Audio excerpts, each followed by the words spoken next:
Mari kita lihat bagaimana ulama kita seperti Buya Hamka. Buya Hamka ini menulis tafsir karya besar pertama di Indonesia, 30 juz, dan menulis tafsir itu di dalam penjara yang dikenal dengan tafsir Al-Azhar. Ketika beliau menyinggung tentang masalah Palestina, Baitul Maqdis, itu juga bisa kita dapatkan. Kenapa? Setiap tafsir Al-Quran pasti akan menyinggung masalah Palestina. Karena sepertiga ayat-ayat Al-Quran tentang sejarah para nabi dan rasul. 25 nabi dan rasul itu ada 17 nabi dan rasul itu yang lahir, besar, menikah, punya anak, berdakwah sampai mati. Mereka berdakwahnya itu di mana? Di Palestina, di Baitul Maqdis. Jadi Buya Hamka kembali ini menyinggung tentang Bani Israel ini dalam beberapa surat ya, yang paling bisa kita baca itu dalam surat Al-Baqarah ayat 64 ketika beliau menafsirkan, kemudian kamu berpaling, kamu itu siapa? Bani Israel. Setelah adanya perjanjian itu, maka kalau tidak ada karunia Allah dan rahmatnya atasmu, niscaya kamu tergolong orang-orang yang rugi. Ketika menyinggung ayat ini 64 surat Al-Baqarah, beliau menyatakan bahwa kenapa Yahudi itu masih selamat, masih ada sampai sekarang, itu hanya terjadi karena karunia dan rahmat Allah. Padahal mestinya udah lama tuh Yahudi itu hancur, binasa. Tapi karena Allah mengulur, Allah memberikan kesempatan kepada mereka untuk bertaubat, maka mereka bisa berkembang, bahkan mereka bisa mendominasi dunia sekarang. Maka kesimpulannya, kata Hamka, ahli pikir Islam modern, sampai kepada kesimpulan bahwasanya Palestina dan tanah suci Baitul Maqdis tidaklah akan dapat diambil kembali dari rampasan Zionis itu sebelum orang Arab khususnya dan orang-orang Islam seluruh dunia umumnya mengembalikan pangkalan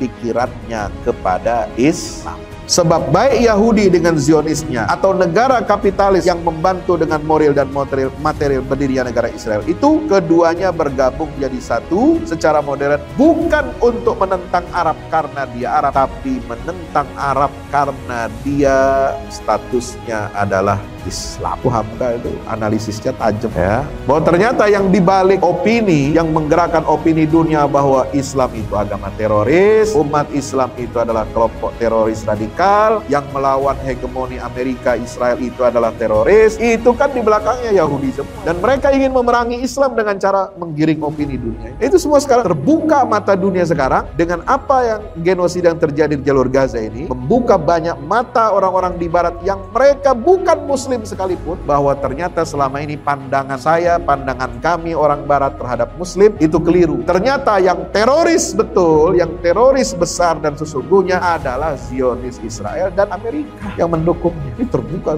Maka ada teori psikologi ya, teori yang diterima dalam ahli-ahli peradaban, kalau ingin mengubah karakter satu generasi kita harus menunggu waktu minimal 40 tahun. Nah, Allah mengatakan fa innaha muharramatun alaihi arba'ina sanah. 40 tahun berlalu, ini generasi tuanya udah pada mati semua, yang baru ini baru tumbuh baru lahir. Nah, ini yang baru bisa dibenerin akhlak. Itu teori itu 40 tahun. Makanya Syekh Ahmad Yasin bilang bahwa setiap 40 tahun itu akan lahir generasi baru yang menggantikan generasi berikutnya. Maka kekalahan bangsa Palestina tahun 48 itu sudah dimulai oleh generasi sebelumnya 40 tahun sebelumnya. Ketika perhatian, kepedulian umat Islam terhadap Baitul Maqdis tidak lagi diperhatikan, diabaikan, diacuhkan, maka terjadilah Nakbah tahun 48. Setelah intifadah yang pertama itu tahun 88, nah ini sekarang kita memasuki periode 40 tahun yang ketiga. 40 tahun yang ketiga ini sekarang dari tahun 88 sampai nanti 2028. Inilah